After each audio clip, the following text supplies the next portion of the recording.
5th day of Hajj, 3rd day of Eid, 12th day Hajj. 1 as of previous day.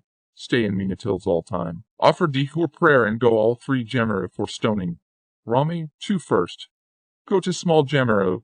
Jamrat al-Ula, throw 7 pebbles reciting takbir. Allahu Akbar for each pebble. 3 after stoning small Jamra. Go to middle Jamra. Jamrat al-Wustad, throw 7 pebbles reciting takbir.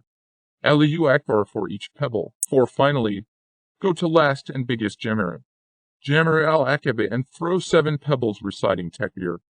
Allahu Akbar for each pebble. 5 after completing the Rami.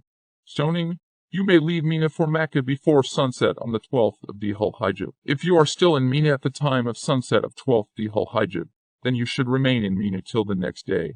6 if you have leave Mina on 12th Dhul Hijjah, perform tawaf al-wada of Kaaba in Makkah. There is not need to wear ihram to perform this tawaf. Also, no sa'i is required. This is the last ritual of Hajj, and at this stage, all the obligatory rituals of Hajj are completed. Females who are in their menses are excused from performing it. 7 offer 2 rakats of tawaf behind the Maqam Ibrahim or wherever in Masjid al-Haram. 8 congratulations, you have completed the Hajj. For people who decided to stay in Mina, 5th day of Hajj is complete. Note, the time for Rami, stoning the Jamra on the 11th and 12th of Dhul Hijjah is from after Zawal to dawn, starting time of Fajr prayer, although it is sunnah to do it before sunset.